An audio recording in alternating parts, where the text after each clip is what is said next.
Movie की शुरुआत में दिखाया जाता है कि काशी एक लड़की से मिलता है और उसे एक लड़का छेड़ता है जो कि फिल्म में डेविल का रोल प्ले कर रहा है। इसके बाद में वो लड़की यानी कि देवीना काशी से कहती है क्या वो उसको इंटरव्यू देगा और क्या उसे बनारस घुमाएगा। उसके बाद में काशी देवीना को पूरा बनारस घुमाता है। देवीना काशी के घर पे जाती है और उसके माता पिता से मिलती है। अब दोनों के बीच में प्यार हो जाता है और प्यार होने के बाद में दोनों के दोनों रोमांस करते हैं और दोनों अब शादी करना भी चाहते हैं।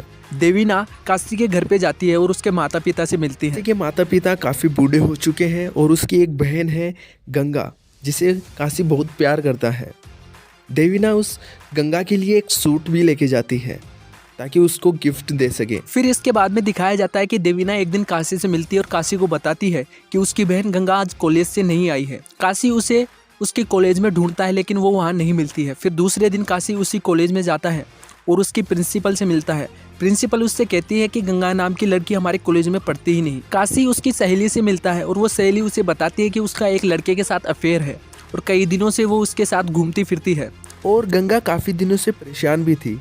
वो बता रही थी कि वो पेट से गर्भवती हो गई थी, जिसके कारण वो काफ़ी परेशान थी। इसके बाद में काशी काफ़ी दुखी होता है कि उसके पीठ पीछे इतना सब कुछ हो गया और उसे बिल्कुल भी पता नहीं है। अब काशी अभिमन्यु के पिता से मिलने के लिए जाता है, जिसका नाम बलवंत पांडे है। बलवंत पांडे काशी का काफ़ी अपमान करता है, जिसके बाद में काशी बलवंत पांडे को धमकी देता है कि यदि उसकी बहन को कुछ भी हुआ तो वो उसे जिंदा गाड़ देगा। अब बलवंत पांडे काशी को बताता है कि उसका बेटा मंचूरी घूमने के लिए गया है।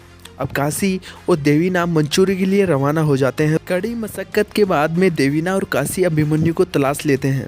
वो होटल के एक कमरे में रुका होता है। अब काशी कमरे का दरवाज़ा खटखटाता है और उसमें से अभिमन्यु निकल कर आता है। अब अभिमन्यु के साथ काशी एक लड़की को देखता है, लेकिन वो उसकी बहन गंगा नहीं होती है। वो अभिमन्यु से पूछता है कि गंगा कहाँ पर है, लेकिन अभिमन्यु कहता है कि कौन सी गंगा, मैं किसी गंगा को नहीं जानता।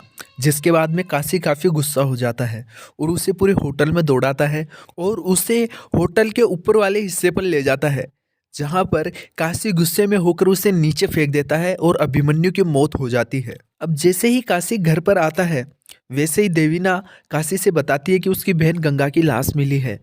अब काशी काफ़ी दुखी हो जाता है और अपनी बहन का देह संस्कार कर देता है। और इसी बीच काशी को पुलिस पकड़ कर ले जाती है। अब वो जेल चला जाता है, जिसके बाद में सीधा केस हाईकोर्ट में चला जाता है। अब हाईकोर्ट में काशी को पागल डिक्लेयर कर दिया जाता है।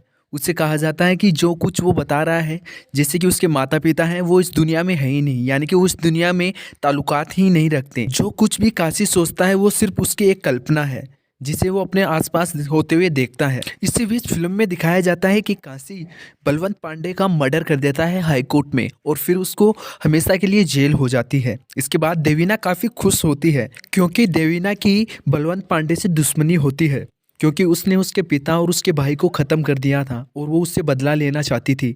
इसके बाद में वो काशी को इस्तेमाल करती है और बलवंत पांडे से अपना बदला लेने में कामयाब हो जाती है। अब इसके बाद में काशी एक जेल में होता है, जो पागल खाने की जेल होती है। काशी वहाँ पर एक चम्मच को घिस कर रखता है और इंतज़ार करता है कि देवीना उससे कब मिलने के लिए आएगी। अब फिल्म में होता भी ऐसे ही है, जैसे देवीना काशी से मिलने के लिए आती है और उसके गले मिलती है, वो उसे चम्मच से घोंप कर मार देता है और इसी सस्पेंस के साथ ये फिल्म समाप्त हो जाती है।